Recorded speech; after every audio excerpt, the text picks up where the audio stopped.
Merci à tous évidemment d'être là, surtout d'ailleurs un vendredi 13. Oui. Bon, d'abord nos excuses pour le changement de dernière minute du lieu, mais finalement après réflexion on est très content de vous montrer notre petit club de sport pour lesquels on a la chance de venir de temps en temps, puisque comme vous le savez, on est juste à côté. Pour commencer tout d'abord, tout de suite, je vous informe que la semaine prochaine, vendredi au 2 Mérode, en face du palais de justice, on va présenter nos résultats, ce qui n'est absolument pas le sujet du jour. Sachez que ce sera assez agréable pour nous. Pourquoi ? Parce que dans des marchés difficiles, souvent on est meilleur, et dans les marchés qui sont très très bons, souvent on est lagging, on est un peu derrière les autres. Et l'année passée, on a battu tous nos benchmarks dans toutes nos gestions. Donc ce sera assez agréable de montrer ces résultats. Et on a même, vous ne me croirez pas, mais on a même eu des résultats positifs dans certaines gestions. Mais donc si vous voulez savoir, ce sera vendredi prochain au Mérode. Alors, avant de vous présenter nos deux personnalités, parce qu'il s'agit de deux personnalités, et avant de leur poser des questions, je vais d'abord les présenter. En regardant les biographies, j'ai trouvé quelque chose d'assez amusant parce que j'ai trouvé des corollaires entre les intervenants et au niveau parcours professionnel. J'ai trouvé des points communs. Et dans les points communs, il y a la fidélité. Monsieur Jean-Pierre Petit a travaillé, je crois, plus de 15 ans, une quinzaine d'années chez BNP Paribas. Yann Longeval a travaillé plus qu'une quinzaine d'années, plus qu'une vingtaine d'années dans une seule banque également, la Banque de Grove, dans laquelle moi-même j'ai travaillé également 15 ans. Et au bout de 15 ans, moi j'ai acheté une société pour faire ma passion, et M. Jean-Pierre Petit a acheté une société pour faire sa passion, qui est l'information financière, les cahiers verts de l'économie. Ceux qui ne connaissent pas, je vous le conseille. Nous, on les lit avec intérêt. Et donc, au même moment, M. Jean-Pierre Petit a décidé de se mettre à son compte. Yann Longeval également, un peu plus tard. Mais quelque part, c'est les points communs, et le point commun s'arrête là. Parce qu'il y en a qui ont réussi et qui répondent aux questions, et puis les autres qui posent les questions. Voilà. Ben oui. Donc, M. Jean-Pierre Petit est président des Cahiers verts de l'économie, ça fait maintenant presque 15 ans. Il a fait Sciences Po, il a une maîtrise en droit. Ils sont tous les deux écrivains, ils ont écrit des livres sur l'économie de la finance. M. Jean-Pierre Petit un peu plus tôt que toi, Yann. Jean-Pierre, je crois, à partir de 2003-2005. Ou un peu avant encore, et Yann à partir de 2019, je pense. Tous les deux écrivains, tous les deux orateurs, et vous le verrez, très bons orateurs, je suis très content de les avoir. Tous les deux experts en finance et conseillers d'énormément d'institutionnels, d'entreprises, les compagnies d'assurance, les universités, les fonds de pension. Jean-Pierre Petit a reçu beaucoup de prix. Il a reçu des prix pour ses livres. Il a écrit La finance autrement. Il a écrit La bourse rupture et renouveau. Il a reçu des grands prix pour ça. Et puis surtout, il a été élu comme meilleur économiste en France pour les marchés de nombreuses fois. Je vous ai dit qu'on avait des personnalités. Jean-Pierre Petit également, je suis certain que certains d'entre vous l'ont déjà entendu et le connaissent, puisqu'il est chroniqueur dans énormément de revues et chez BFM Business, comme Le Monde, L'Expansion, la GFI, Le Figaro, Banque Magazine. Yann Longeval, je vous l'ai dit, plus de 20 ans de carrière à la Banque de Grove, où il a été membre du comité de direction. Aujourd'hui, il est membre du conseil d'administration de la société Synatom. Ça vous dit peut-être rien, Synatom, mais c'est le groupe Engie, et c'est quand même dans l'actualité, puisque c'est la société qui est responsable du démantèlement des centrales nucléaires. C'est quand même d'actualité. Il est également professeur à la Vlerick Business School. Il est président du groupe de travail investissement durable de Pensio Plus. Il a été conseiller et encore conseiller de nombreux fonds de pension, de compagnies d'assurance université. Et comme je vous l'ai dit, il a écrit actuellement 2 livres, Dieu ne joue pas au dé avec la bourse, et Heavy Metal, qui parle de l'or, de l'argent et de la politique monétaire. Aujourd'hui, on a également le plaisir d'avoir sa collaboration chez nous. Et il écrit, entre autres, le Quo Vadis, depuis quelque temps, qui est accessible sur LinkedIn ou sur notre site internet, et que je trouve très passionnant. Avant d'entamer le débat et de poser les questions, je vais être vache. Je vais vous poser une question, et pas à nos intervenants, mais d'abord à vous. Une question simple. 2022, à votre avis, en tant qu'investisseur européen en euros, est-ce que c'était mieux d'investir en Europe ou aux États-Unis? Est-ce que quelqu'un a un avis là-dessus, une réponse? 2022, c'était plus rentable d'investir en Europe ou aux États-Unis? Qui pense que c'était plus rentable en Europe? 4-5, et plus rentable aux États-Unis? C'est assez équilibré, un peu plus aux États-Unis. Mais il y a eu la guerre en Ukraine, la crise énergétique. Donc l'Europe, dur. Et effectivement, l'Europe a fait moins 10% par rapport aux Américains jusqu'au 30 septembre. Eh bien, en fin d'année, l'Europe a fait plus 4, et donc il valait mieux investir en Europe. 4% de mieux que les États-Unis, en même devise. Alors, ça c'est déjà un peu surprenant, parce qu'on aurait quand même pu penser qu'avec les problèmes d'Europe, plus surprenant encore, et là je ne vais pas vous poser la question parce que vous ne saurez pas y répondre, mais si on regarde depuis le 30 septembre, il y a 3 mois, l'Eurostock 50, ça je vous le dis, il est monté de 25%. De combien est monté le Standard & Poor's sur la même période? Il ne faut pas donner la réponse. Il est monté entre 0 et 1. Vous comprenez quelque chose? On va certainement en parler, avoir l'occasion de parler de ça. Comment on peut expliquer une telle différence? Est-ce qu'un gestionnaire l'a prévu? Je vous le dis tout de suite, j'en connais pas. En tout cas, nous, on ne l'a pas annoncé. C'est ce qui frustre le gestionnaire. Notre métier n'est vraiment pas évident. Mais donc, le gagnant, c'est l'Europe. Alors, j'ai une très bonne nouvelle, et je vais vous en donner quelques-unes parce que j'aime bien démarrer par des bonnes nouvelles, parce que peut-être qu'il y en aura des moins bonnes par la suite. Pour moi, une des meilleures nouvelles, et vous la connaissez, je pense tous, les banques centrales ont annoncé qu'elles ne vont pas diminuer les taux cette année, en 2023. Ça, c'est une excellente nouvelle. Pourquoi c'est une excellente nouvelle? Parce qu'on sait que les banques centrales se trompent tout le temps, parce qu'on sait qu'elles ne disent pas la vérité, et donc on sait que les taux, elles vont descendre les taux en 2023. Et c'est pour ça que les marchés sont à la fête, et que, vous le savez sans doute, le marché européen est à plus 10 pour l'Eurostoxx, et plus 7 depuis le début de l'année. Bon, en 11 jours, c'est pas mal. Et le marché obligataire, eh bien, les taux sont descendus de 40 points de base, le Bund de 40 points de base depuis le début de l'année en 10 jours. Et le Standard & Poor's, les taux sont descendus de 75 points de base, ce qui est énorme. Donc, c'est la fête. Les obligations, on gagne. Les actions, on gagne.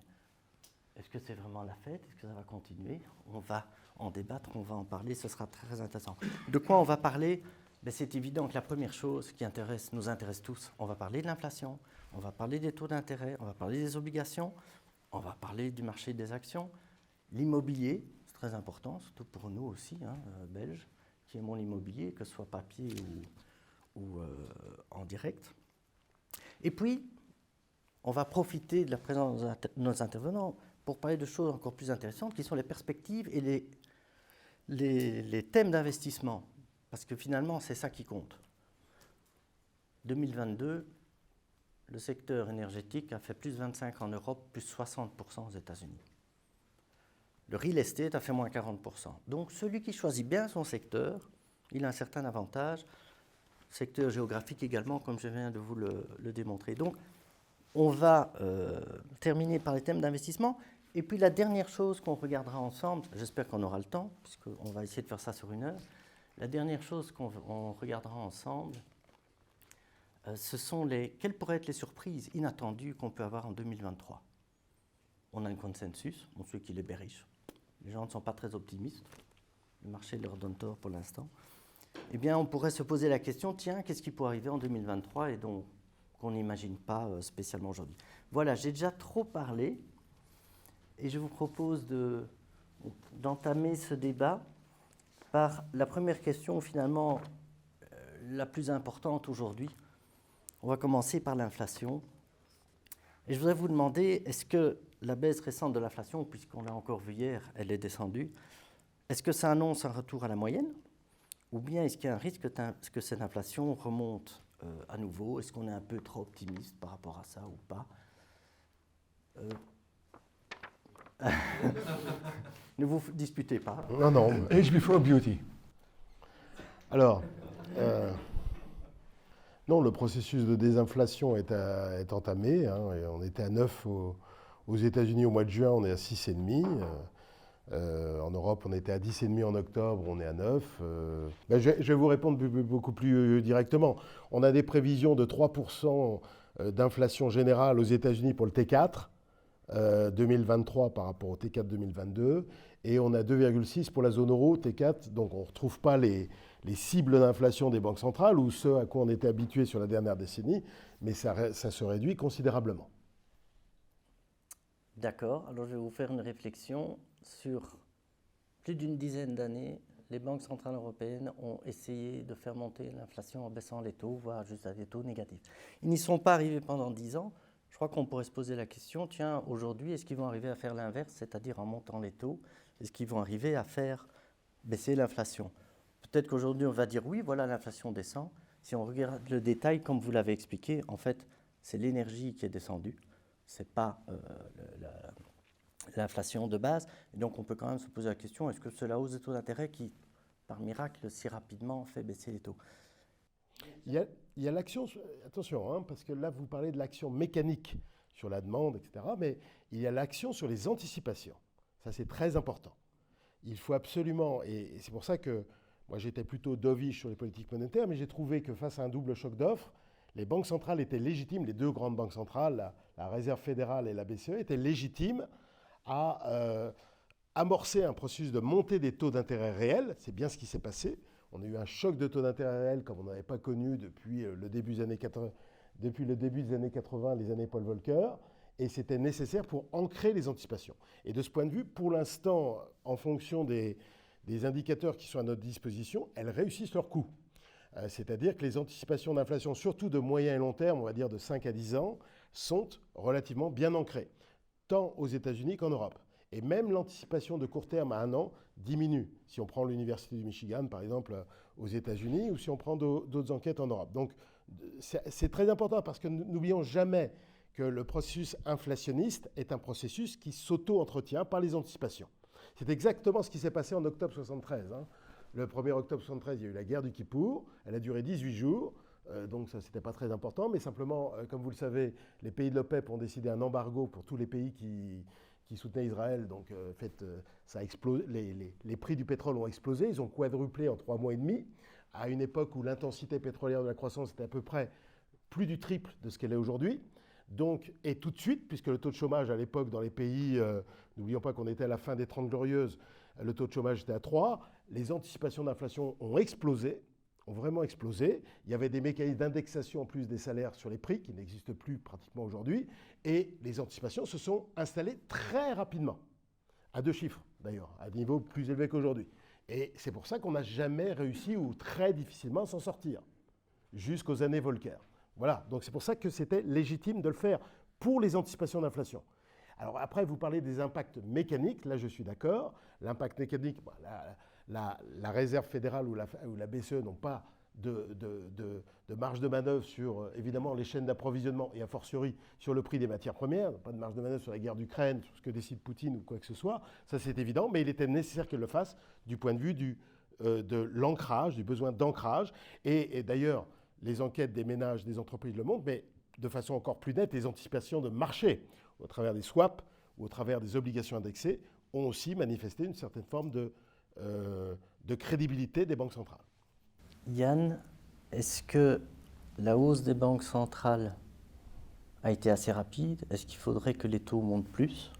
Ou bien peut-être moins, comme le dit Catherine Wood ou Elon Pour Musk. répondre à cette question, je vais d'abord peut-être répondre à la première question pour réagir. Moi, je crois que le marché est beaucoup trop optimiste sur un retour de l'inflation à la normale.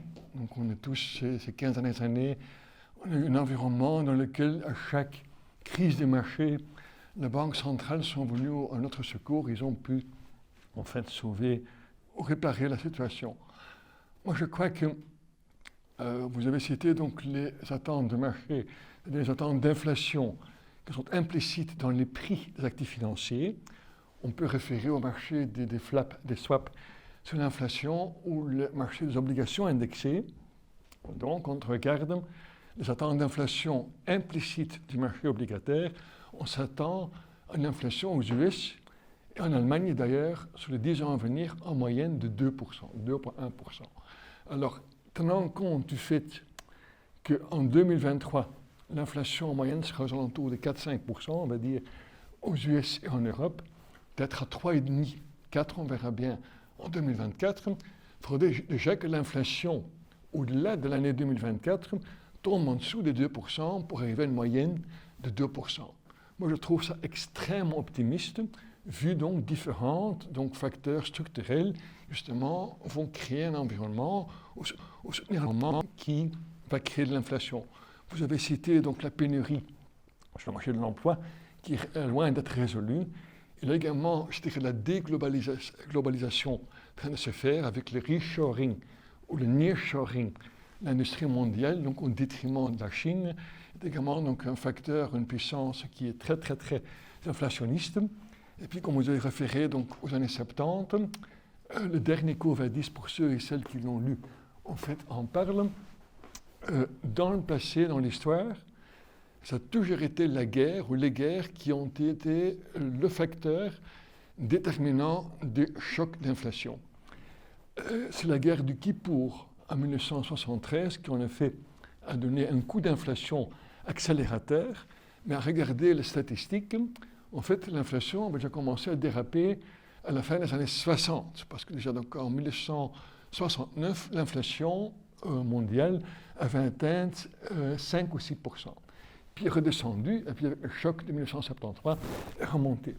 Et donc à cette époque, à 3 reprises, le monde a cru que le pire était derrière nous, mais à chaque fois on s'est trompé et les banques centrales ont dû resserrer la politique monétaire justement pour maîtriser l'inflation.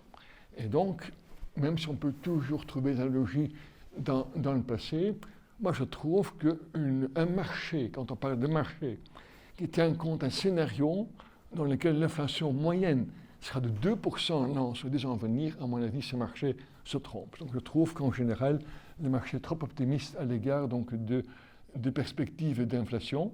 Et puis pour répondre à ta deuxième question, est-ce que les banques centrales seront en mesure justement de maîtriser l'inflation?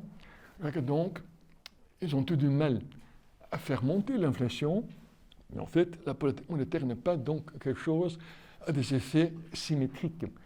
On a eu du mal à créer de l'inflation, même si l'inflation s'est créée dans les prix des actifs financiers, pas donc au niveau donc, des biens de consommation, mais en même temps, on peut toujours relever les taux à un niveau suffisamment haut pour tuer l'inflation. Ce que Volcker a fait en 1980, donc devant un marché où les attentes inflationnistes ont créé à 10%, il a relevé les taux à 20% pour justement susciter, créer une récession économique qui est nécessaire à vraiment tuer dans l'œuf cette tendance inflationniste. Aujourd'hui, avec des taux réels en Europe et aux US qui restent négatifs, moi j'ai du mal à imaginer comment ces taux pourraient créer une récession suffisamment profonde pour s'assurer que l'inflation soit tuée dans l'œuf.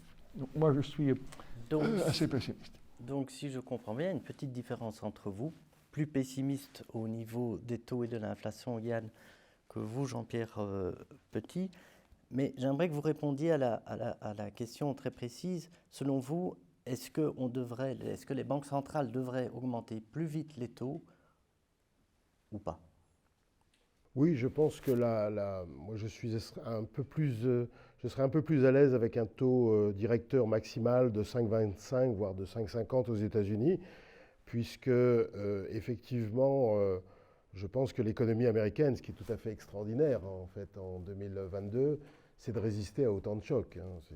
On a quand même une guerre qui est un événement extrêmement important sur l'appréciation du risque et de la prime de risque. On a un choc des prix des matières premières, un niveau d'inflation qu'on n'avait pas vu depuis 40 ans, un resserrement monétaire d'une violence qu'on n'avait pas vu depuis 40 ans. À cela s'ajoute aussi le zéro Covid chinois qui a amené 2 récessions en Chine. Enfin, on a eu un cumul quand même de chocs exogènes et on s'aperçoit, et d'ailleurs ma remarque vaut aussi pour le reste du monde, c'est que le monde a bien résisté dans l'ensemble. Je laisse de côté la Chine qui a été affectée par le zéro Covid et non pas par la guerre d'Ukraine, etc. Mais l'ensemble du monde a plutôt bien résisté, notamment les bilans des entreprises non financières sont relativement sains. La profitabilité a bien résisté à la compression des marges, à la pression sur les marges en tout cas. Les banques sont beaucoup plus solides, je trouve, et donc dans l'ensemble, la croissance résiste bien. Par exemple, au 4e trimestre, vous devriez avoir 2,5% de croissance aux États-Unis, c'est quand même pas mal. Et il n'est même pas évident que la zone euro baisse un petit peu. Enfin, bon, de toute façon, ce serait extrêmement médiocre, c'est pas ce que je suis en train de dire, mais enfin, eu égard au choc qu'on a encore plus subi qu'aux États-Unis, puisqu'on est européen, eh bien, c'est tout à fait remarquable. Alors, compte tenu de cela et des tensions sur le marché de l'emploi, je serais un peu plus à l'aise pour monter le taux à 5,50, 5,25, 5,50, alors que le marché price 4,95.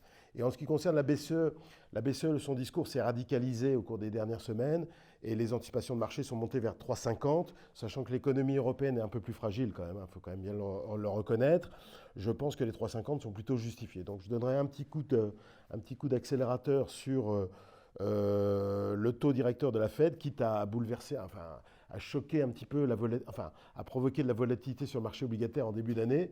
Ce serait le prix à payer et probablement une nouvelle inflexion à la baisse du marché action, mais ce serait le prix à payer pour moi pour avoir une situation un peu plus saine.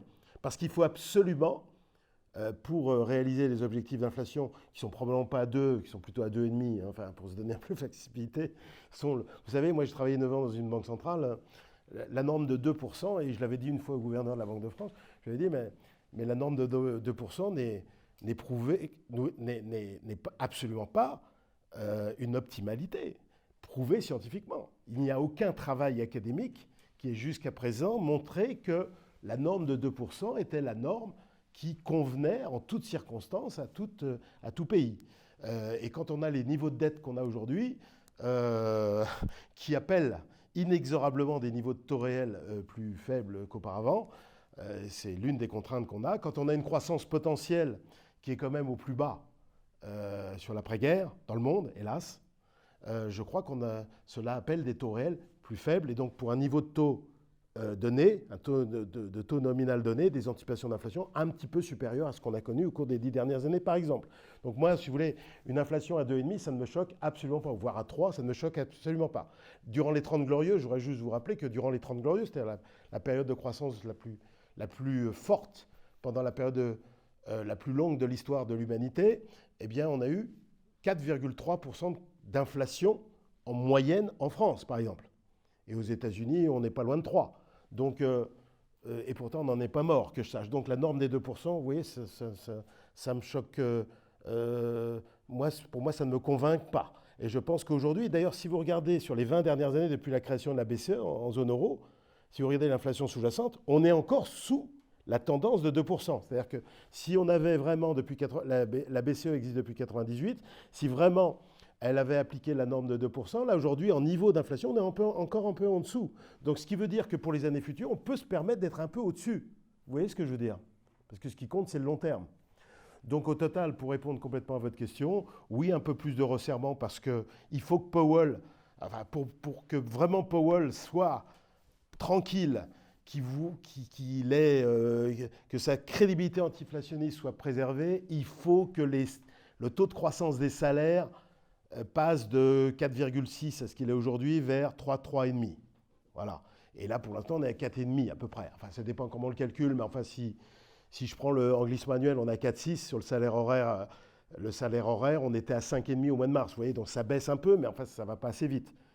Et donc, il faut que pour cela, pour arriver à 3, 3,5, il faut que le taux de chômage remonte vers pas loin de 4,5. Donc il faut que l'emploi diminue encore. Vous voyez, la tendance à la décélération des créations d'emplois diminue encore. Voilà, donc s'accentue encore. Donc qu'il y ait moins d'emplois et que le marché de l'emploi se détende vraiment. Et donc pour cela, il faut, à mon avis, plus 5,50 que 5, c'est tout. Donc, si je vous entends bien, le bulletin des banques centrales n'est pas trop mauvais pour vous deux. Vous pensez à peu près la même chose. Alors, ça, ce sont les taux courts. On va rester sur la partie obligataire, les taux, mais plutôt les taux plus longs. Le marché obligataire, on a eu le quantitative easing, on a eu la baisse des taux, taux négatifs, c'est hallucinant, mais c'est comme ça a duré des années. Aujourd'hui, on a l'inverse. Tout le monde le sait. On n'est plus en quantitative easing, on est en tightening. D'une part, premier élément. Deuxième élément, tout le monde sait aussi que les dettes des États se sont envolées et que donc l'émission obligataire explose. Donc, dans un contexte d'émission obligataire qui explose et de banques centrales qui ne peuvent plus acheter, qui ne vont plus acheter les obligations comme auparavant, est-ce que les taux longs peuvent, comme ils sont en train de le faire depuis le début de l'année, descendre de manière importante? Ou est-ce que le marché obligataire, est-ce qu'il peut résister à ces deux chocs? Yann. C'est une grande illusion de croire que dans les pays développés, que ce soit les marchés qui dictent le niveau des taux longs. En fait, surtout dans des pays et dans des zones qui ont maintenu la souveraineté monétaire, c'est-à-dire donc des pays comme les États-Unis ou le Japon ou d'autres, in fine, c'est toujours les banques centrales qui vont dicter, in fine, où devait se trouver le niveau des taux longs. Prenons le cas d'un pays extrêmement endetté, qui est le Japon, où donc le taux d'endettement, la dette publique est de l'entour de 260 ou 280% du PNB. Alors malgré cet niveau d'endettement hallucinant, les taux longs, depuis tout un temps, se trouvent à un niveau de... Aujourd'hui, on a donc relevé un tout petit peu la marge à 0,5%. Donc, ils ont acheté la moitié de la dette japonaise détenue par le Japon. Aujourd'hui, même si nous avons décidé aux US, en Europe, donc d'arrêter l'assouplissement quantitatif justement pour revendre les obligations sur le marché, si jamais les taux longs devraient déraper à la hausse, alors moi je suis convaincu que vu le niveau d'endettement, au niveau mondial d'ailleurs, on vient de franchir la barre de 300 trillions de dollars de dettes connues. Si on tient compte de la dette non exprimée, parce que comme vous le savez sûrement, par exemple la dette publique n'est pas une dette comme on la calculerait dans le chef d'une société, c'est juste donc un compte courant pour une dette qui a déjà été émise. On devait tenir compte de la valeur actualisée des coûts futurs des pensions non financées aujourd'hui, du coût de la sécurité sociale non préfinancée, on sera aux alentours de 1000 trillions de dollars. Dans un monde aussi surendetté, les banques centrales, au moment venu, feront toujours ce qu'elles doivent faire pour réduire les taux à un niveau qui reste raisonnable. On ne parle pas du Zimbabwe, c'est autre chose, pas des pays développés. On pourrait citer, à contrario, donc l'exemple du Royaume-Uni, où quand même les marchés ont fait flamber les taux. Ce n'est pas les marchés qui ont mis fin, je dirais donc, au gouvernement de stress, c'est parce que la Banque centrale a décidé de ne pas intervenir, justement, a fait tomber le gouvernement anglais. Mais s'il faut vraiment, la Banque centrale des pays qui ont leur souveraineté monétaire peuvent créer autant de monnaie qu'ils veulent. La Federal Reserve ne peut pas ou l'État américain ne peut pas tomber en faillite, sauf si elle le veut. Parce qu'elle peut toujours instruire, et c'est ce qu'elle fera, la Banque centrale à créer l'argent supplémentaire pour racheter du jour au lendemain la dette entière publique. Et donc je crois qu'il y aura certains facteurs qui vont pousser les taux longs à nouveau vers le haut. Tu les as cités, le fait que donc, maintenant la solution quantitative qui va se reverser. Il y a donc des émissions de dettes assez importantes, notamment le cas de l'Allemagne, etc., etc. Donc les taux peuvent remonter, surtout que si j'ai raison sur l'inflation, mais si jamais les taux devraient déraper à la hausse, les banques centrales vont de nouveau intervenir sur instruction des gouvernements.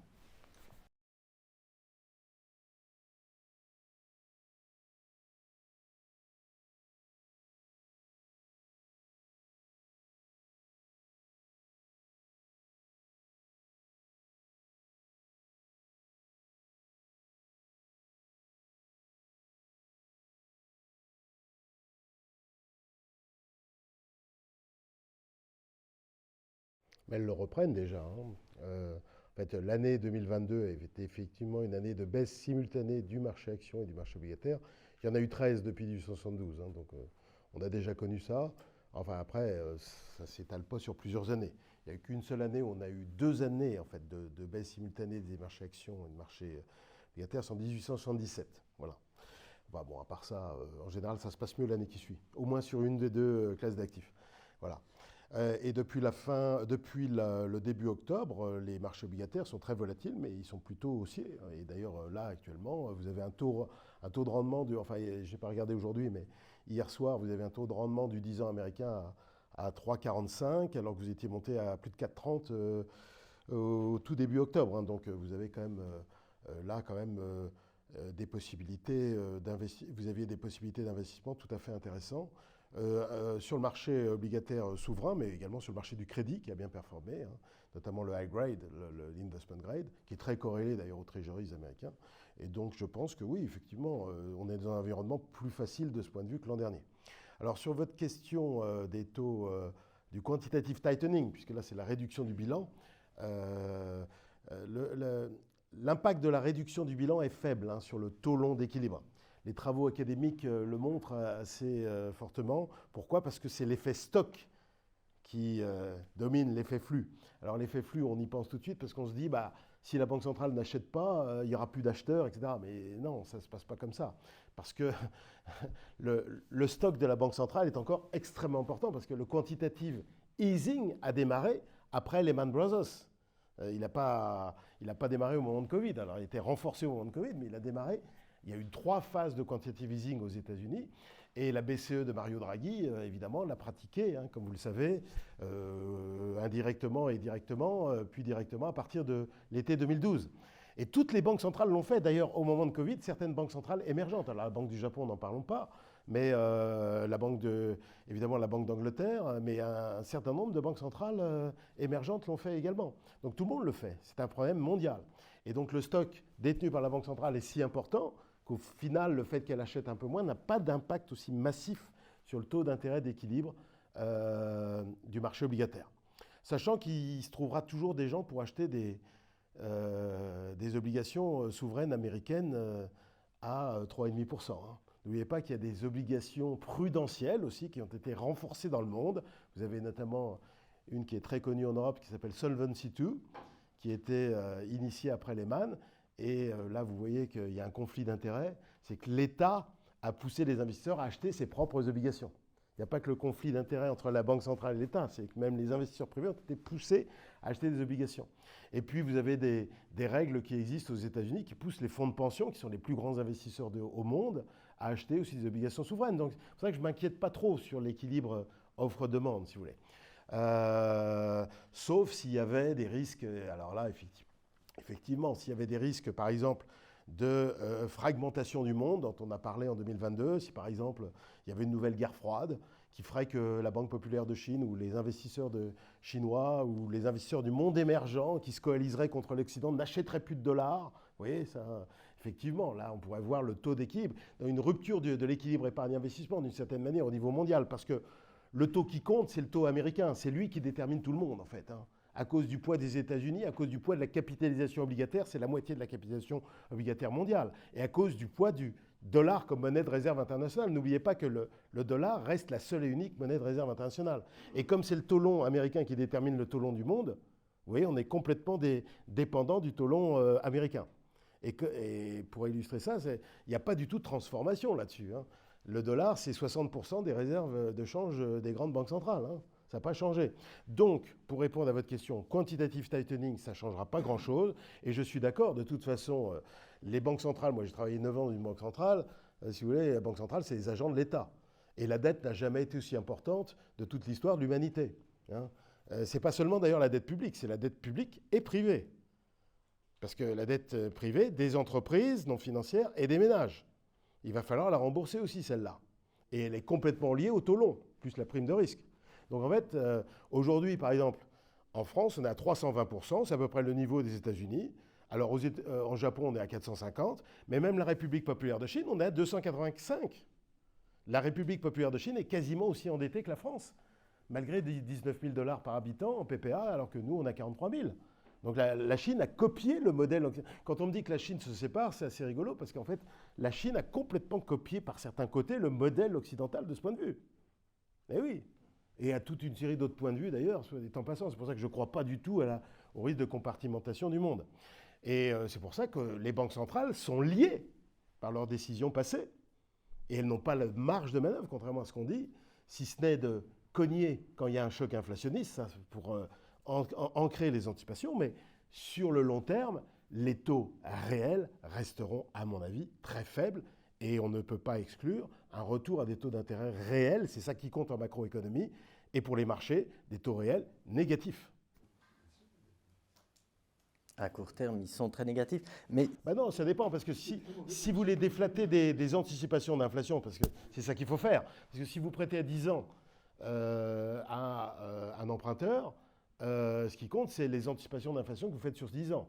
Donc si vous déflatez les taux nominaux à 10 ans des anticipations d'inflation à 10 ans, vous êtes quand même en taux réel un peu plus de 1 aux États-Unis. Il n'y a qu'en France, en Allemagne, on est à 0, autour de 0. Alors, par contre, en Europe, il y a l'Italie et l'Espagne qui est un peu au-dessus de 0. Je suis d'accord avec vous. Et au Japon, on est en négatif. Voilà. D'accord, mais le pouvoir d'achat quand même diminue chaque année et ça, chacun le voit dans son... Ah bah bien sûr, oui. Oui, Bon. bien sûr. Mais donc, si je vous ai bien compris, il n'y a pas de gros risque de hausse de taux d'intérêt, de crash obligataire, ce qui va nous permettre enfin de pouvoir investir davantage dans les obligations. Si, vous en avez eu une superbe opportunité en 2022. Il est bien évident qu'à 4,30, il fallait intervenir. Nous, on avait mis le pic à 4,25. Bon, c'était à 4,34, je crois. On avait mis le pic à 4,25.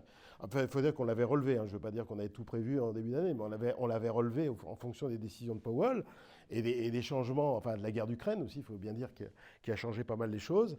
Et je trouve que là, ça va remonter parce que je pense qu'il va y avoir le marché a été un peu trop rapide là. Donc vous allez voir là encore de la vol, vous allez voir les taux longs remonter, mais en tendance, je pense que les taux longs nominaux ont plutôt vocation à baisser tendanciellement aux États-Unis et encore plus en Europe. Bonsoir, je crois que donc il y a quand même un risque que les taux longs vont remonter pendant le deuxième semestre de cette année pour les raisons que j'ai invoquées, donc le retour de l'inflation, entendu, et dans un premier temps, va pousser les taux vers le haut jusqu'au moment que la Banque centrale va à nouveau resserrer la politique monétaire pour induire la récession qui va à nouveau donc ramener les taux longs à un niveau inférieur. Juste encore peut-être un commentaire sur ta question sur le rôle des obligations au sein d'un portefeuille diversifié. Comme on l'a vu en 2022, les deux ont été très corrélés. Il y avait hausse des taux, donc une baisse des obligations qui allait de pair avec une baisse des marchés actions. Cette corrélation en fait positive continue cette année. On voit une baisse des taux, donc des bonnes performances obligataires qui vont de pair avec des bonnes performances du marché actions. C'est vrai que donc, parfois on se trompe dans ce rôle traditionnel, dans ce sens que, d'un point de vue historique, une décorrélation entre marché obligataire et marché des actions n'est pas du tout quelque chose de très régulier. Entre 1980 et 2000, pendant 20 ans, la corrélation entre le marché obligataire et le marché des actions a été positive. Elle est devenue négative depuis l'année 2001. Et puis, pendant la crise financière, en effet, à ce moment-là, les obligations ont joué le rôle de diversificateur parce que lors de la chute des marchés qui avait baissé de 60% le plus haut et le plus bas, les taux obligataires étatiques sont tombés de 2-3%. Aujourd'hui, l'environnement est très différent. La corrélation positive entre marché obligataire et marché action, en fait, se présente surtout pendant des périodes de haute inflation. Et aujourd'hui, en temps normaux, donc hors période de très haute inflation, en fait, les obligations d'État jouent un rôle de diversificateur grâce au fait que, lorsque la récession s'annonce, on peut passer rapidement à une réduction, à une baisse des taux courts. Mais quand on est dans une période de haute inflation, on ne peut pas compter sur une banque centrale qui va très rapidement baisser les taux courts, justement, pour sauver l'économie. Et donc, moi, je crains très fort que pendant encore tout un temps, cette corrélation positive entre marché action et obligation va continuer, et donc ils ne joueront pas leur rôle traditionnel des diversificateurs. En même temps, il est clair qu'au niveau des taux, je préfère acheter l'obligation américaine à 10 ans à 2,3,5 de rendement que l'acheter à 1% de rendement, comme je préfère acheter un lot à 10 ans à 2,85 de rendement, au lieu de l'acheter à un rendement négatif de moins 0,70%, comme on a vu il y a 2 ans. Donc ça fait plus de sens aujourd'hui que d'en avoir un portefeuille, mais croire qu'ils vont à plein rejouer leur rôle pour diversifier le portefeuille en cas de baisse des marchés des actions, je n'y crois pas encore. Mais merci pour cette réponse claire. On va passer des obligations aux actions.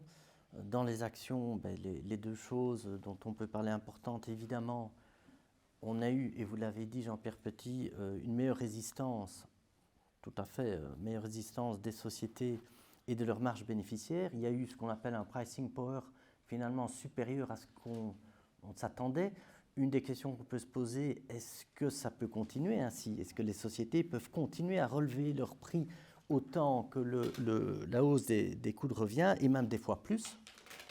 Est-ce que ça peut continuer? Et au niveau donc des probabilités de récession, puisque la récession est plus lente à venir, est-ce que ça va continuer ainsi? On aura des bonnes surprises, ou bien est-ce que la récession peut s'accélérer aux États-Unis ou en Europe? Et très important, le consensus des bénéfices en 2023, votre avis là-dessus? Les bénéfices sont encore revus en haut. Si on regarde les graphiques des bénéfices, ils ont à peine été révisés à la baisse. Ça paraît assez inconfortable, mais voilà, j'aimerais votre avis. Je trouve que les analystes ont commencé quand même à réviser à la baisse quand même. À la rentrée, on était sur des croissances à 2 chiffres. Là, c'est fini. On est sur du 4. Je crois que sur l'Eurostoxx, là, on est à 1. Donc, bon. Je pense que ça va baisser. Voilà. Parce qu'il y a une pression sur les marges. Alors, pour répondre à votre question, est-ce que les boîtes peuvent continuer d'augmenter les prix? La réponse est plutôt non, quand même. C'est très variable suivant les secteurs, suivant la nature oligopolistique ou pas du secteur. La tech, le luxe français, par exemple, n'a rien à voir avec les industries manufacturières traditionnelles. Donc, voilà. Mais dans l'ensemble, c'est plutôt cette configuration est défavorable aux marges. Voilà, donc ça on peut le dire. Et d'ailleurs, en macro américaine, on voit que les marges sont quand même plutôt poussées à la baisse. D'ailleurs, dans les enquêtes aux États-Unis sur les boîtes, durant les 9 premiers mois de l'année, quand on demandait aux boîtes est-ce que vous comptez augmenter les prix, ils disaient oui. Et puis là, ils le disent moins maintenant, parce que évidemment, la situation est plus compliquée. Donc, je pense qu'il y a un potentiel de révision à la baisse des BPA. Et donc, c'est un facteur négatif, mais c'est un facteur modérément négatif, mais négatif tout de même. On peut avoir un marché action haussier tout en ayant un momentum de révision négatif. Mais il faut d'autres vecteurs de hausse à ce moment-là. Il faut la politique monétaire, il faut les perspectives de croissance future, il faut le sentiment de marché qui monte. Enfin, il faut toute une série de raisons. Donc c'est pour ça que la montée récente du marché action, parce que je sens qu'il y a la question derrière, est un peu trop rapide. Il y a 2 événements très importants pour le premier semestre. C'est la pause de la Fed, quand et quel est le discours de la Fed? Parce que les pauses de la Fed, c'est fondamental pour les marchés actions et pour les marchés obligataires. Là, c'est très clair. Il y a eu 9 pauses assouplissement depuis 40 ans. Les leçons avant la pause et après la pause sont très claires sur tous les marchés d'actifs. Actions, obligations, pente de la courbe, dollars, or, etc., etc. Crédit, tout ce que vous voulez. Et puis l'autre événement, alors là, qui était une surprise, y compris pour les autorités de ce pays-là, c'est les perspectives de reprise chinoise, après l'abandon du zéro Covid. Parce que là, les indicateurs à haute fréquence remontent à une vitesse hallucinante. D'où la performance du luxe. Alors je pense qu'il y a aussi du potentiel sur le tourisme, parce que si on permet aux touristes chinois de sortir, il va se passer des choses, notamment sur un certain nombre de valeurs thaïlandaises, puisque je rappelle que le premier pays d'accueil des touristes chinois, c'est la Thaïlande, mais probablement aussi l'Europe. Voilà, enfin, il y a des choses à faire sur l'hôtellerie, restauration et les valeurs touristiques. Il y a des choses à faire sur les métaux industriels, probablement sur le pétrole. Il y a des choses à faire sur les mid-caps chinoises. Il y a des choses à faire, et là je vais vous paraître peut-être provocateur, mais sur l'immobilier chinois et sur la tech chinoise qui a été massacrée, mais alors pas qu'un peu, depuis 2 ans. Et c'est, je pense, un moment de s'y intéresser. Donc voilà, il y a Même si le marché action ne bouge pas, si vous voulez. Je pense que le marché action cette année, entre le 1er janvier et le 31 décembre, pour la faire courte, va progresser quand même cette année. Et je pense que le marché obligataire aussi va progresser. Donc on va être en année plutôt haussière par rapport à l'an dernier, mais il va y avoir beaucoup de volatilité pour des raisons qu'on a déjà évoquées, donc ça va être compliqué. Mais je crois qu'il faut faire des choix. Celui qui gagnera de l'argent sur le marché action, c'est celui qui aura fait les bons choix. Les bons choix en termes de taille, les bons choix en termes de style d'investissement. Est-ce que high dividend va autant progresser que l'an dernier? Je ne pense pas. Low vol, ça n'a pas marché, ça ne marchera pas plus. Quality, est-ce que ça va marcher? Pas évident. Small caps, big caps, ça va être un bon truc. Il faut toujours être en avance pour gagner de l'argent sur ces trucs-là. La Chine, il faut la jouer. Je pense qu'il y a encore du potentiel. Est-ce qu'il faut jouer les émergents? En général, les pauses de la Fed, par exemple, c'est très bon pour MSCI Emerging Markets. C'est très bon pour la dette souveraine émergente en dollars, qui performe très bien d'ailleurs sur les dernières semaines. Est-ce qu'il faut encore jouer de l'or? Parce que c'est fondamental. L'or est très lié au taux réel, par exemple. Bon, ça va être sportif. Mais celui qui sera proactif, celui qui fera une bonne réflexion par rapport à ces deux événements, alors il reste l'exogène, hein, il y a l'Ukraine évidemment, il ne faut pas l'oublier quand même, hein, la guerre continue, donc il faut aussi regarder aussi ce qui peut se passer de ce côté-là. Mais même sur un marché action flat ou un marché obligataire flat, je crois que l'environnement est beaucoup plus propice cette année à faire de la performance en risque-rendement, c'est-à-dire en espérance de rentabilité ajustée du risque que l'an dernier. On n'aura pas le temps de passer tous les thèmes en revue. L'immobilier, des thèmes intéressants dans la géopolitique, ça va être un peu juste. Mais vous venez de répondre au niveau des opportunités des thèmes d'investissement. Yann, les thèmes d'investissement? On en a beaucoup. Hein. D'abord, quand même, pour également répondre en partie à ta question, mais d'un point pro, je vois que donc, les attentes bénéficiaires, même si elles ont été revues à la baisse ces derniers mois, restent beaucoup trop optimistes, tant aux US qu'en Europe. Moi, j'ai fait un travail très simple, c'est faire une régression, donc de la ligne tendancielle de croissance bénéficiaire normalisée aux US et en Europe. Et donc, cette ligne tendancielle vous donne un point de référence, et même si ce n'est pas quelque chose donc, qui est un magnétisme magique, je dirais, on voit que tant aux US qu'en Europe, les attentes pour les années à venir sont à des kilomètres, mais des kilomètres au-dessus de ligne tendancielle. Prenons le cas de la Belgique, donc on a récemment, vous avez pu lire dans les médias, que les marges bénéficiaires de la Belgique et des sociétés belges sont à un niveau record. En brut, on était à du 44 ou 45%. Donc clairement, certaines sociétés ont profité d'un nouvel environnement de haute inflation qui a basculé, perturbé tout le monde. Ça crée beaucoup, je dirais, donc de brouillard. Hein, donc ça permet aux sociétés, justement, donc, dans un pays où les salaires sont indexés sur l'inflation, donc de relever les prix à des niveaux qui dépassent en fait l'inflation sous-jacente, donc qui est derrière. Et donc, moi je crois que tôt ou tard, nous allons vers un retour à la moyenne de la croissance bénéficiaire. Et donc là, je vois que donc un énorme écart entre les attentes et la ligne tendancielle. Moi, je crois que en ce moment, le marché est beaucoup trop optimiste, tant sur l'inflation, comme j'avais dit, également sur les émotions bénéficiaires. Et si j'ai raison, que les banques centrales aux deux ans seront de nouveau resserrer les taux, justement pour induire une récession, vous allez voir ces attentes de bénéfices se réduire de 20 à 30%. Donc je trouve qu'il y a beaucoup d'optimisme dans le marché. Maintenant, au niveau des opportunités, je crois qu'on a discuté au sein de Reinvest dans les derniers comités macro, avec un marché obligataire, des obligations qui protègent contre l'inflation, donc l'obligation OATI, en Europe, etc., aux TIPS aux US, avec une inflation attendue de 2%, qui est donc maintenant reflétée dans le niveau des prix de ces obligations. Moi, je trouve que ceux parmi vous, qui est comme moi, qui croient que l'inflation sera nettement supérieure à 2% le 10 ans à venir, pourraient aujourd'hui acheter des obligations indexées. Je crois que sur l'immobilier, la prochaine édition du Covadis, qui va donc sortir la semaine prochaine, je viens de la rédiger aujourd'hui, en fait, parle d'un marché résidentiel en Belgique à deux vitesses. Je crois que donc, il y a un risque sérieux d'une correction des prix nominaux de l'immobilier résidentiel belge, qui est du jamais vu depuis 80-86, mais qui n'est pas du tout impensable parce qu'entre 1979 et 1982, en réel, les prix de l'immobilier résidentiel belge ont reculé de 42%. 42%. Aujourd'hui, on voit un marché qui est à deux vitesses qui s'est créé. Avec d'une part, à l'extrême donc, de l'efficience énergétique, les maisons avec des performances énergétiques les meilleures, donc qui consomment quasi rien d'énergie, connaissent une évolution de prix qui est radicalement différente par rapport aux biens immobiliers résidentiels qui sont très énergivores.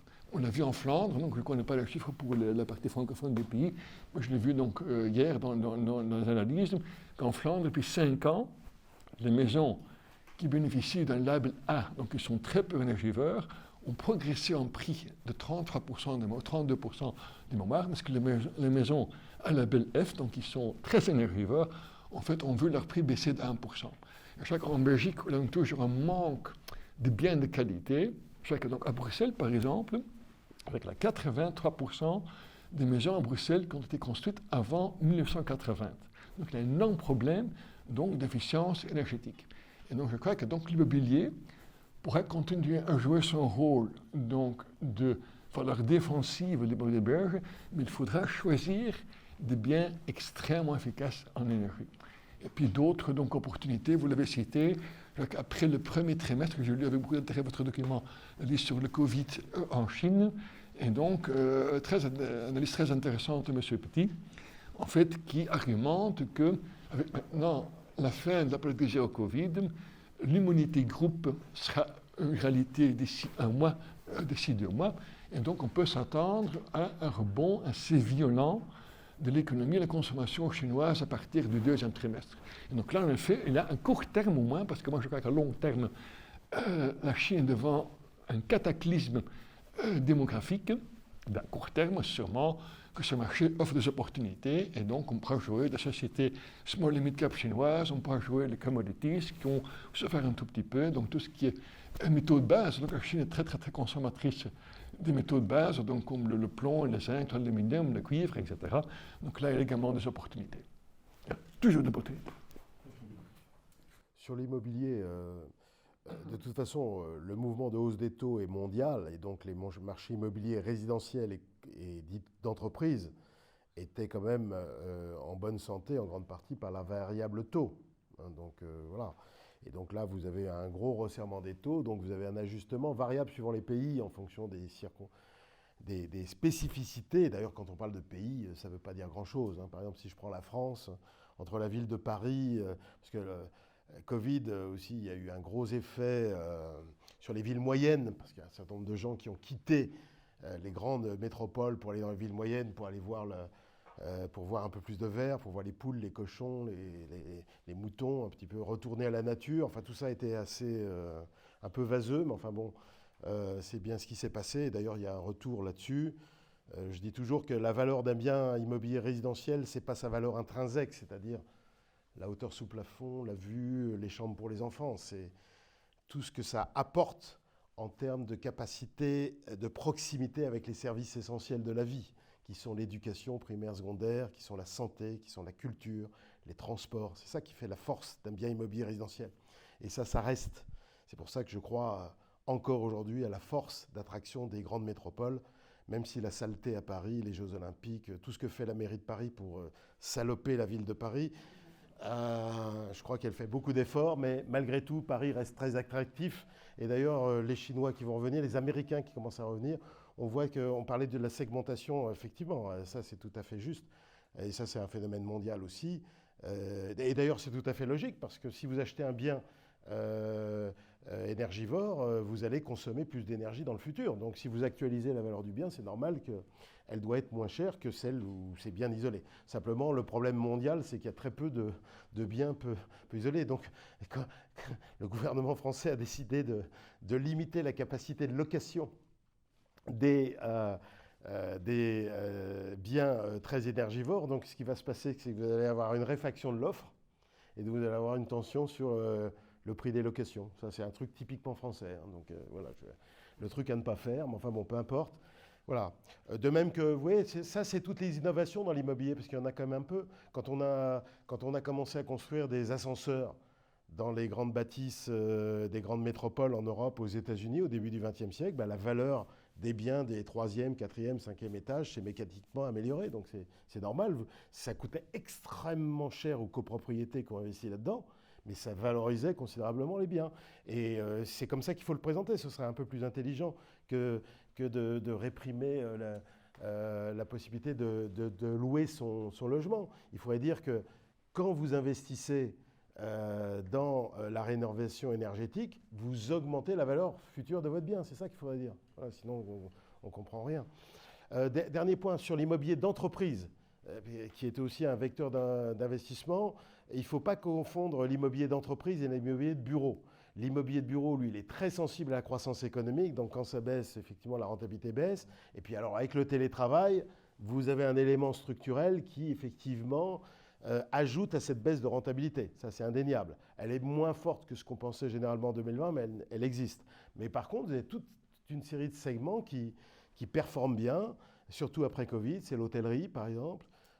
C'est l'immobilier de santé qui fonctionne bien. Vous avez des fonds d'immobilier de santé.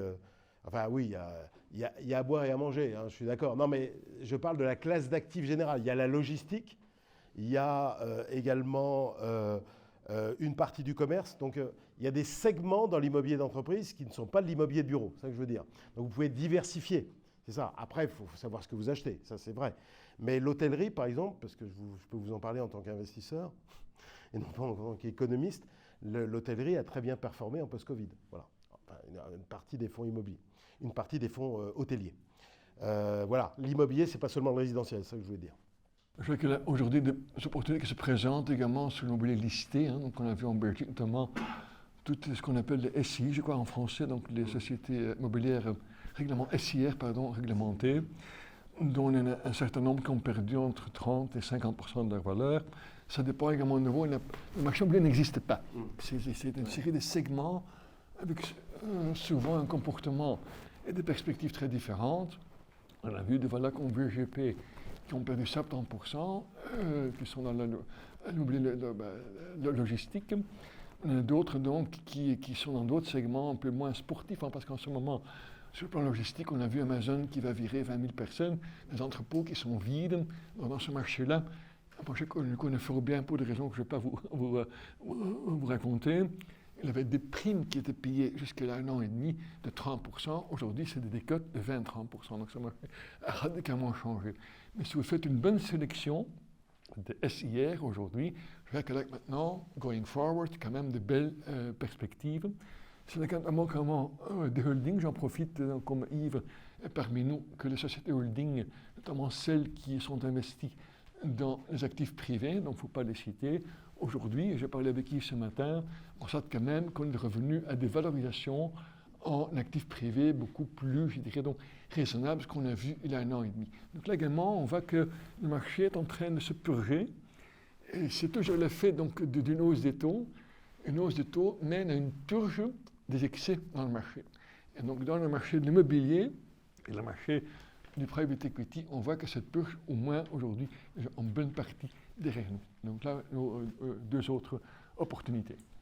Alors en parlant de purge, effectivement, c'est également une nouvelle positive, à savoir qu'il y a des bulles qui se sont dégonflées fortement, comme on le sait, et pas des moindres, la technologie, la crypto-monnaie, les SPAC et en partie l'immobilier. Mais c'est plutôt une bonne nouvelle d'avoir des bulles qui se dégonflent. Il faut également bien distinguer, Jean-Marc, entre les valorisations et les transactions. Il y a sûrement eu beaucoup d'excès sur les valorisations qui étaient donc totalement exagérées, mais quand on regarde donc le niveau moyen des multiples payés en private equity, je prends par exemple le leverage buyout aux US, qui est le marché le plus grand au monde de private equity. En fait, les multiples enterprise value par rapport à l'EBITDA, donc qui est la mesure la plus courante dans le monde du private equity, était à 10,5 il y a 15 ans. On est monté à 12, également en partie lié au fait que de plus en plus on investit dans les secteurs de croissance, qui a également tiré la moyenne vers la hausse. En fait, les valorisations qu'on a vues donc, dans certains portefeuilles donc, de joueurs dans la private equity, dans certains holdings, d'exagérer. Au niveau des transactions, il n'y a jamais vraiment eu d'exagération. point important. Très bien, on va passer sur le dernier point qui sont les surprises pour 2023. Si vous en avez ou pas, quelles pourraient être les surprises que le consensus n'intègre pas aujourd'hui? Les surprises, c'est avant tout ce qui n'est pas connu, sur lesquels on ne peut pas faire de prévision, parce que sinon, les surprises, vous voyez, je pourrais vous dire, ah bah oui, l'inflation va être de telle, mais on ne peut pas exclure que ce soit plus haut, on ne peut pas exclure. C'est comme le fameux économiste qui s'était retrouvé face à Harry Truman qui disait « on the one hand, on the other hand ». Oui, à ce moment-là, trouvez-moi un manchot, comme il disait, parce que si vous voulez, moi, at the end of the day, je veux savoir où ça va, quoi. Après, tu peux te tromper, mais bon, voilà. Il faut que les économistes se prononcent. Voilà. Alors la surprise, ça vient de l'exogène. Hein. C'est l'Ukraine, c'est Taïwan, c'est la géopolitique, hein, ou l'Iran éventuellement, parce que c'est quand même un acteur non négligeable, voire la Turquie. Voilà, donc c'est plutôt ça. Et là, les paris sont ouverts. Hein. Et moi, j'ai la prétention d'un peu me prononcer là-dessus, parce que sinon, moi, je ne sais pas comment qu'on peut faire des prévisions chiffrées si on n'a pas un minimum quand même de scénarios sur ce qui va se passer en Ukraine. Sinon, c'est pas... Et moi, mon point de vue, c'est que... Alors, je le dis sans provocation, hein, j'ai pas... Poutine est un criminel de guerre, mais néanmoins, je pense que pour l'économie et les marchés, il faut mieux pas que la victoire de Zelensky éventuelle, depuis le début de la contre-offensive, soit trop rapide ou trop radicale. Et j'y crois pas d'ailleurs en plus. Mais je pense qu'il ne faut pas trop le souhaiter parce que faut jamais l'oublier, il y a beaucoup de risques dans ce cas-là, risque d'une fuite en avant poutinienne. Faut pas. On a tendance en Occident à penser que si on dépose Poutine, c'est un démocrate qui va s'installer. Mais il n'y a pas de démocrate en Russie. Hein. Les démocrates, ils sont en exil ou en prison. Et l'opposition à Poutine en Russie, c'est une opposition nationaliste et jusqu'au-boutiste. Voilà. Le meilleur qui pourrait remplacer Poutine, et moi, dans le cadre du Club des Cahiers Verts, j'ai invité des spécialistes de la Russie, un ancien ambassadeur de France en Russie qui a rencontré à plusieurs reprises Poutine, qui connaît très très bien la Russie, qui parle russe, etc., qui a encore beaucoup de contacts, dit que le meilleur ce serait Kirienko, et encore ce ne serait pas génial. Hein. Donc voilà. Et encore c'est si tout se passe bien. En plus il y a des risques d'implosion de la Russie, de l'État russe, il y a des armées privées en Russie. Le Daghestan explose, le Tchétchénie je ne vous raconte pas. En Asie centrale, Kirghizistan, Tadjikistan, sans parler Azerbaïdjan, Arménie.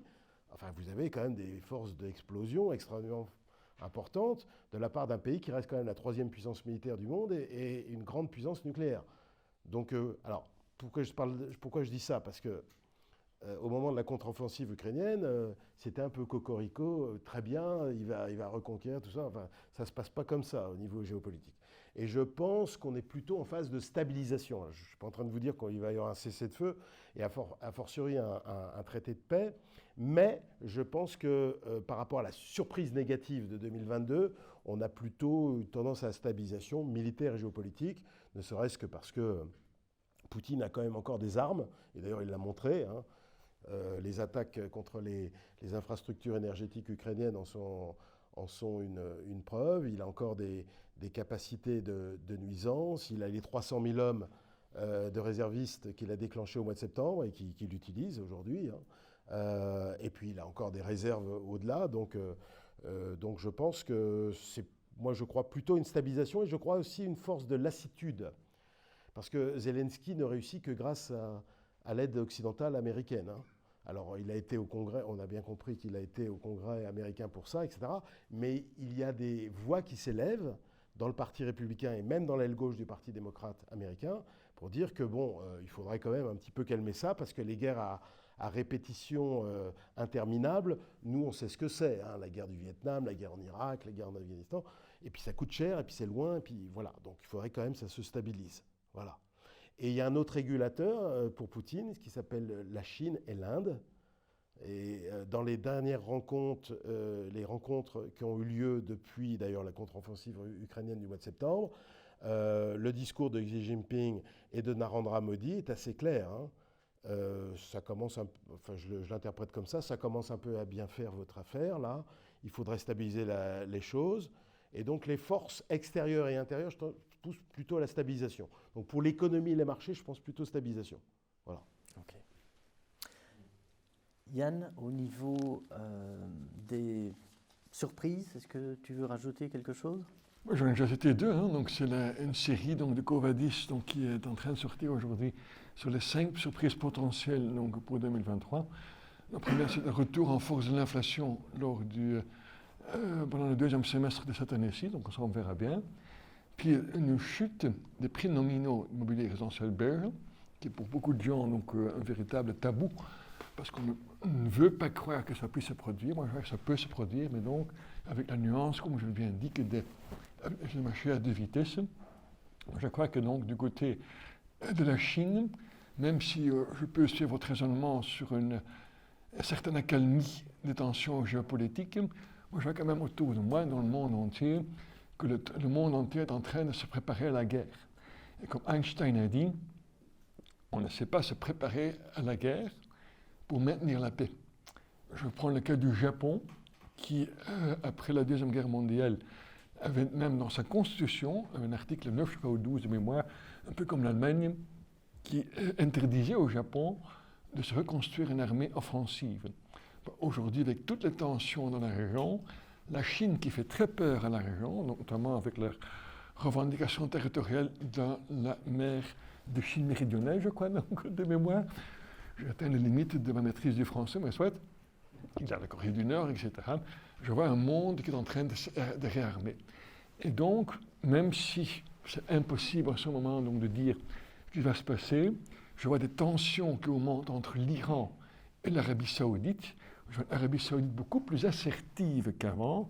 Quand je regarde donc comment l'accueil qui a été réservé à Biden par rapport à l'accueil qui a été réservé à Xi Jinping lors de sa visite en décembre ou en novembre, je vois une Arabie Saoudite beaucoup plus assertive à l'égard des États-Unis, l'époque du pétrodollar, où c'est les Américains qui disent voilà, c'est nous, vous traitez les opérations en pétrole en dollars, et nous, les autres, on va vous protéger. Aujourd'hui, avec la montée en puissance, l'Arabie Saoudite, c'est un pays beaucoup plus, je dirais donc sûr de lui-même, et donc ça promet mal pour les tensions dans cette région, notamment entre l'Iran et l'Arabie Saoudite. Donc je peux qu'il y ait de nouvelles guerres qui vont se lancer en 2023 ou après. D'autres surprises, c'était la première leçon de Covadis sur Taïwan, que c'est trop tôt de croire que ça puisse se passer cette année-ci. Je crois que là aussi le marché se trompe en croyant que Xi Jinping ne va jamais passer à une invasion, une annexion donc, de Taïwan. Je crois que donc c'est beaucoup plus imminent qu'on ne croit. Je sais que, je peux citer 20 raisons, on n'a pas le temps, pourquoi ça pourrait quand même se produire. Il ne faut pas me croire moi sur ma parole, mais quand on écoute les anciens commandants de la marine américaine dans la région, eux ils y croient. Et donc, dans l'agenda de Xi Jinping, notamment, une des justifications pour revendiquer un troisième terme en tant que président était justement que c'est lui qui doit finir le travail de Mao Zedong, et donc le travail de Mao Zedong ne sera jamais finalisé sans la réunification avec Taïwan. Je crois qu'il y a encore pas mal de surprises géopolitiques qui peuvent se produire en 2023 et au-delà. Et pour le reste, expect for the worst, hope for the best, and wait for the rest. Oui, juste sur Taïwan, je voudrais dire que Xi Jinping est un homme beaucoup plus pragmatique qu'on ne le pense généralement. Il est mal présenté en Occident, c'est vrai qu'il y a eu un raidissement de la gouvernance chinoise par rapport à Hu Jintao et Wen Jiabao, mais il est beaucoup plus pragmatique, il l'a montré avec Zéro Covid, il l'a montré aussi avec ses mesures qui ne sont pas assez bien connues, d'assouplissement réglementaire sur l'immobilier. Il a vu que l'immobilier baissait trop, et il a autorisé toute une série de mesures, pas seulement sur les promoteurs, hein, et qui sont de nature à faire redémarrer l'immobilier, qui était une grande source effectivement de problèmes depuis 2 ans, puisqu'il avait dit le logement c'est fait pour être logé, c'est pas fait pour faire des bulles, donc en gros voilà, pour spéculer. Et donc là il avait été très dur, il avait été très dur sur la tech, vous vous en souvenez certainement, mais il l'est pour des raisons assez légitimes, il ne veut pas entendre parler de GAFAM chinois. Il ne veut pas d'avoir d'Elon Musk mégalo chinois. C'est ça, et il a raison. Sur la prospérité commune, il sait très bien que les classes moyennes dans les grandes villes n'ont pas les moyens de se payer les frais d'éducation privés, parce que le bac c'est important en Chine, Et il sait très bien que c'est une limite pour les espérances des classes moyennes. Donc il a régulé ce truc-là. Il a régulé la tech, il a régulé l'immobilier, etc. Il a été sans doute excessif, mais il l'a reconnu parce qu'en 2022, il a arrêté. Et là, il vient de prendre des mesures. Il a même pris des mesures sur les jeux vidéo. Là, il est en train... C'est pas un Bachar el-Assad, c'est ça que je veux dire. Il est pragmatique. C'est le fils de Mao, mais c'est surtout le fils de Deng Xiaoping. Parce qu'il ne faut pas l'oublier, il était victime de Mao, Xi Jinping, et son père encore plus. Donc le retour au maoïsme ou le retour à la Chine ininvestissable, j'y crois pas un instant. N'oubliez jamais que Xi Jinping, c'est l'homme qui a le plus ouvert le marché financier chinois aux non-résidents, à travers le Bond Connect, le Shenzhen Connect, le Hong Kong Connect, marché obligataire, marché action. C'est celui qui a le plus internationalisé le renminbi. Voilà. Il sait très bien qu'il a besoin de rester ouvert pour favoriser l'innovation. Il l'a dit dans ses 2 discours du 20e congrès. Et on a tort de ne pas lire ce qu'il raconte. Parce qu'il sait très bien que, de toute façon, les exportations vers l'Occident, c'est 9% du PIB. Donc, s'il se coupe des marchés occidentaux, il est mort. Il sait qu'il a besoin de l'innovation. Et il a besoin, pour l'innovation, il ne peut pas compter uniquement sur les 1,4 milliard Chinois ou sur les millions d'ingénieurs chinois diplômés des universités chinoises. Il avait aussi besoin de l'extérieur. Et les Chinois ont montré qu'ils étaient capables d'innover. Et il faut se développer. Ils l'ont montré dans les batteries, ils l'ont montré sur les panneaux solaires, ils l'ont montré sur les éoliennes, ils l'ont montré sur tout un tas de trucs, sur la voiture électrique d'une manière générale. Donc ils sont capables, mais ils ont besoin de l'extérieur. Et il l'a dit. Écoutons ce qu'il raconte. Voilà. Et il sait être pragmatique, il sait écouter. Il n'y a pas que des œillères. Voilà. Donc, sur Taïwan, on a l'impression en Occident, on voit des bouquins, on a l'impression que le risque est totalement asymétrique. C'est-à-dire, il peut aller envahir Taïwan, il peut cogner là-dessus, il n'y a pas de risque pour lui. Je suis désolé, mais bien sûr que si, qu'il y a un risque. Même Khrouchtchev, tout successeur de Staline qu'il était, quand il s'est planté à Cuba, et il s'est planté en beauté, en 62, il a été débarqué en moins de 2 ans, par des médiocres. Brejnev, Kosygin, c'est des médiocres. Voilà. Ben oui, vous êtes dégagé si vous plantez. Et d'ailleurs, il était en difficulté sur zéro Covid, soit dit en passant. Voilà. Et Taïwan, c'est un pays de 25 millions d'habitants. Vous ne le savez peut-être pas, mais il y a peu de plages pour débarquer. Ce n'est pas le D-Day en Normandie, si vous voulez. 160 km de côte. Et il n'est pas question de détruire Taïwan. Parce que détruire Taïwan, je ne vois pas l'intérêt pour la République populaire. Ce n'est pas comme Poutine qui veut détruire l'Ukraine. Parce que l'industrie des semi-conducteurs, elle est à Taïwan. Taïwan a un PIB par habitant supérieur à celui de la Belgique et de la France. C'est un pays très technologique. Et qui se prépare depuis 1949 à l'invasion, pas depuis la semaine dernière. Sachant que dans l'accord de 1979 avec les États-Unis, qui a été signé par Carter l'année qui a suivi la reconnaissance par les États-Unis de la République populaire de Chine, il n'y a pas l'article 5 de l'OTAN, c'est-à-dire on n'intervient pas si Taïwan est attaqué, mais il y a quand même suffisamment d'ambiguïté pour intervenir. Intervenir au moins sous forme d'armement lourd. Donc ça veut dire que ce n'est pas gagné. C'est pas gagné. Non, par contre, ce qu'il va faire, il va pousser à un pays de système, même si ce n'est pas prévu comme dans le cas de Hong Kong. Alors dans le cas de Hong Kong, un pays de système, ouais, alors vous allez me dire, oui, d'accord, c'est plus démocratique Hong Kong. Vous avez raison, c'est plus démocratique. Il a changé le système éducatif. Mais si vous prenez les opérations économiques et financières, ça reste à peu près comme c'était avant. Voilà. Sur Taïwan, alors c'est démocratique, ça c'est indéniable depuis 35 ans environ. Est-ce qu'il a vraiment envie de changer? Non, il a envie de finlandiser Taïwan. Vous savez comment était la situation politique de la Finlande et de l'Autriche pendant la guerre froide.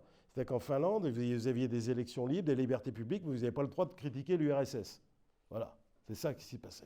Et ça s'est passé comme ça.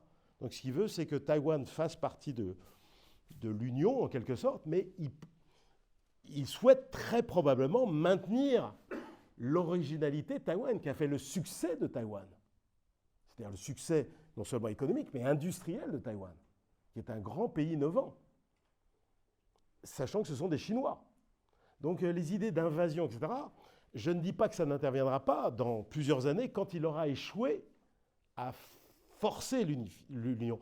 Et n'oubliez pas qu'il y a des élections présidentielles dans 2 ans et que les sondages favorables, parce que là, la présidente est très unification République populaire, mais ça venait après les événements de Hong Kong. Si vous regardez les résultats des dernières élections municipales, je sais bien que les gens ne regardent pas ça tellement en Europe, mais il n'empêche que le parti du Kuomintang est remonté. Donc de l'unification est remonté. Ça ne veut pas dire qu'on veut copier le modèle de la République populaire, mais qu'on veut favoriser l'union. Et ça, Xi Jinping est tout à fait...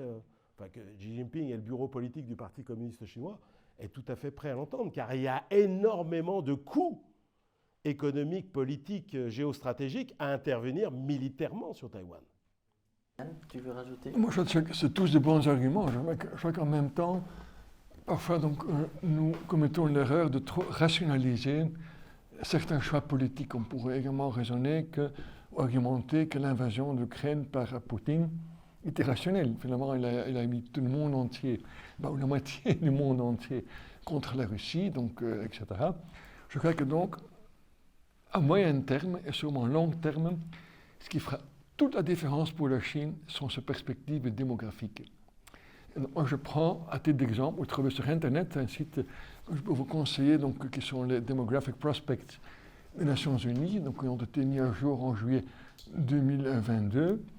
On voit que suite à la politique de l'enfant unique en Chine, le taux de fécondité, comme on dit en français, en Chine, est tombé à 1,15. Il faut 2,1, donc il faut 2 enfants en moyenne nés par femme pour maintenir le niveau de la population. On est à 1,15 en Chine. Et donc, dans le passé, dans l'histoire documentée, on n'a jamais connu un seul cas d'un pays où le taux de fécondité a remonté. Et donc, dans les perspectives des Nations Unies, on part de l'hypothèse que ces 1,15 à terme vont remonter à 1,65. Et même si on prend cette hypothèse extrêmement optimiste, on peut voir dans les chiffres que la population chinoise va tomber de 1,4 milliard à 730 millions. La population active, parce que c'est elle qui fait la différence sur la croissance économique, va tomber de 900 millions de personnes aujourd'hui à 330 millions, donc moins 60%. Moi, selon mes calculs, donc je base sur d'autres sources d'informations, comme toutes les statistiques chinoises sont manipulées, il y a des raisons de croire qu'en fait, que déjà depuis 10 ans, la population chinoise, donc 2022, de la première année officielle d'une baisse dans le nombre de la population, et en cours depuis 10 ans, il y a 120 millions de personnes qui manquent, donc qui sont gonflées. En fait, la population active va tomber de 900 millions en dessous de 300 millions de personnes. Et donc un pays qui est en train de disparaître, on appelle ça un suicide démographique, alors croire que dans un environnement pareil, la Chine pourra maintenir des taux de croissance de 5, 6, 7%, cette idée que l'économie chinoise va dépasser l'économie américaine est une illusion. Et donc, en moyen terme, aujourd'hui, d'accord, on fait un rebond du Covid, la croissance va repasser de 5% en moyenne sur l'année 2023, etc. La Chine a mangé son pain blanc. Et d'ici peu, cette réalité démographique va se manifester dans les chiffres, donc une croissance économique structurelle beaucoup plus faible qu'on ne croit. Et dans le passé, la raison d'être et la raison pourquoi le PCC est resté au pouvoir, c'est qu'il a pu juste démontrer à la population chinoise qu'il a créé, et ça il faut le dire, il a créé énormément de richesses à travers une croissance économique forte. Le jour qu'il s'avère, et ce jour s'approche, à chaque jour qui passe, que la croissance économique ne sera plus l'appel, ça change radicalement son politique en Chine. Et là donc, on voit très souvent dans l'histoire que les politiciens, pour sauver leur peau, passent à un agenda, non pas économique, mais un agenda nationaliste. On le voit en Russie. Bien sûr, il y a la frustration de Poutine face à l'effondrement de l'Union soviétique en 1990, mais quand on regarde les perspectives démographiques de la Russie, il y a 150 millions de Russes aujourd'hui. D'ici 2100, on va passer à 100 millions. Juste pour prendre le hasard que la population d'Ukraine, c'est justement la différence entre les deux, sont en fait des tendances qui poussent la croissance économique vers le bas, qui créent un réflexe nationaliste Et quand on rentre dans une logique nationaliste de protection, de sauver sa propre peau en tant que politicien, on n'est plus dans des raisonnements économiques qu'on pourrait faire. Et donc moi je crois qu'à moyen terme, ces risques donc d'une annexion de Taïwan est beaucoup plus probable qu'on ne croit. On verra bien. Bien, Jean-Pierre Petit, merci. Yann, merci. On a un tout petit peu dépassé. Par contre, je vous propose, si vous avez des questions, on peut encore quelques minutes prolonger, mais pas longtemps. Donc. Cette question, je la pose à tous les trois. Depuis un mois, trouvez-vous que les marchés boursiers sont rationnels sur une échelle de 0 à 100? Oui, 5 minutes, je vous laisse volontiers la parole. Rationnel, mais vous savez, surtout sur un mois, je ne me préoccupe pas de cette question parce que moi je suis les marchés depuis 25 ans et la rationalité, même les phénomènes de bulles peuvent être rationnels. Il y a des théories des bulles rationnelles, des bulles irrationnelles, etc. Je ne me pose pas cette question de rationalité ou pas. Je regarde si c'est justifié du point de vue fondamental, du point de vue du sentiment de marché, du point de vue des flux, du point de vue... Si la question c'est sur le marché action, le marché obligataire, j'ai déjà un petit peu répondu. Il me semble que la tendance est excessive. Et donc là, si je gérais un portefeuille, d'un point de vue tactique, j'allégerais les positions actions. Voilà. Je ferai pareil. Je suis tout à fait d'accord avec vous. Eh bien, on va terminer là-dessus. Je vous remercie encore de votre présence et je vous remercie encore de vos éclaircissements. Merci Jean-Pierre.